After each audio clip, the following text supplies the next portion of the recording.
Welcome po mga kuya, kung likod Jonathan TV Vlogs, nababalik po mga kakuya. So may sasagutin po natin mga kakuya sa araw na ito po mga kakuya, no? Sa araw na ito na talagang nag-live po tayo kanina, no? Na talagang sabi niya, nag-request no, sa kaibayo natin panagplataya na wala daw tayong inilatag po mga kuya. So pasensyahan niyo na dahil wala po pa tayong computer po mga kakuya. No? So ngayon, nagre-record po ako para po sa kanya po mga kuya. So ang topic natin for today is about sino ba nagtatag ng Iglesia ni Cristo sa Pilipinas 1914 po mga kakuya.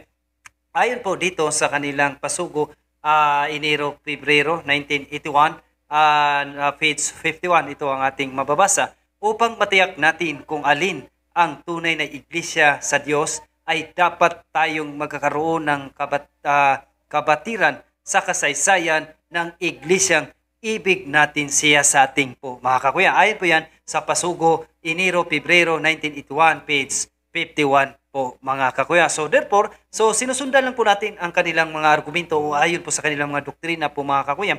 So ayon daw sa kanilang pasugo, tingnan daw ang kasaysayan at siya sa ating mabuti po mga kakuya. So ayon po dito sa Philippine History, dahil kasaysayan nga ayon po sa kanilang pasugo, Philippine History page 156 by Maria Christine Halili. Ito po ang ating mababasa. Iglesia ni Cristo, Church of Christ was founded in 1914 by Felix Manalo po mga kuya. Ayon po yan sa Philippines History, page 156 by Maria Christine Halili po mga kakuya. So dagdagan pa natin, ayon din po sa Philippine History of Governments, page 23 by Gregorio Saide and Sonia Saide po mga kakuya. Ayon dito, the Iglesia ni Cristo founded by Felix Y. Manalo in 1914 po mga kuya. So klarong-klaro pa sa sikat ng araw po mga kuya na talaga si Felix Manalo, ayon po sa kanilang pasugo, na tingnan talaga ang history at kasaysayan siya sa atin mabuti, at ito lang ang tinitingnan, sinusundan lang natin ayon po sa kanilang mga pasugo po mga kakuya. Ayon naman dito, dagdagan pa natin po mga kuya, ayon po dito sa pasugo, May 1997, page 11. Ito naman ang kanyang sinasabi. Way back on July 27, 1914, the Church of Christ was registered with the Philippines governments. The registration paper state, among other things, that Brother Felix Y. Manalo is the founder of the Iglesia ni Cristo. Ayon po yan sa pasugo, May 1997, page 11 po mga kakuya. So klarong-klaro pa sa sikat ng araw po mga kakuya na talagang si Felix Manalo ang founder ng ito sa nagtatag sa Pilipinas po mga kakuya. Ayon naman dito sa United States of America Islands, Office of the Division of Archives, Patented Properties of Literature and Executive Office of Industrial Trademarks, Felix Manalo as applicants, Universal Corporation or the society called Iglesia ni Cristo. Ayon dito, that said applicant affers before this office and respectfully declares that said applicant is the founder and present head of the society names Iglesia ni Cristo.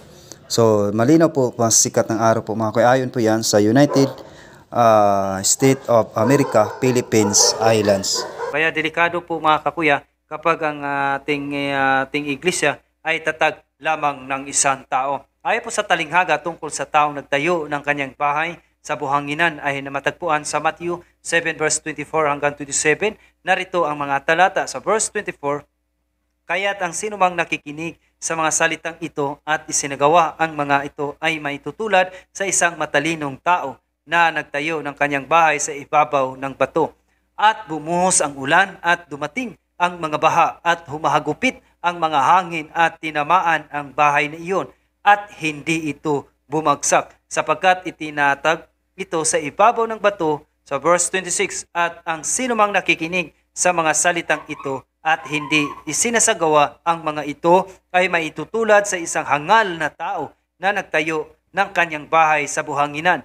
At bumuhos ang ulan at dumating ang mga baha at humahagupit ang mga hangin at tinamaan ang bahay na iyon at ito ay bumagsak at ang pagkabagsak nito ay dakilang pagkabagsak. Ang talinghagang ito ay nagtuturo ng kahalagahan ng pagsunod, no? Pagsunod sa mga salita ni Jesus at nang nagtayo ng ating buhay sa matibay na pundasyon ng pananampalataya na katulad na nagtayo ng bahay sa bato kumpara sa nagtayo sa buhanginan na madaling gumuho po mga kakuya. So therefore po mga kakuya, napakadelikado pala pa mga kakuya kapag ang ating pundasyon ay tatag lamang ng isang tao, ay ibig sabihin nagtatag lang ito sa kanyang iglesia na tatag sa ibabaw ng buhanginan. So sa madaling salita, ito ay magugunaw. Pero ang Panginoong Hesus, kapag nagkatayo tayo, founded by Jesus Christ, ay itayo ito sa ibabaw ng bato. Kahit anong unos, kahit anong pag-uusig,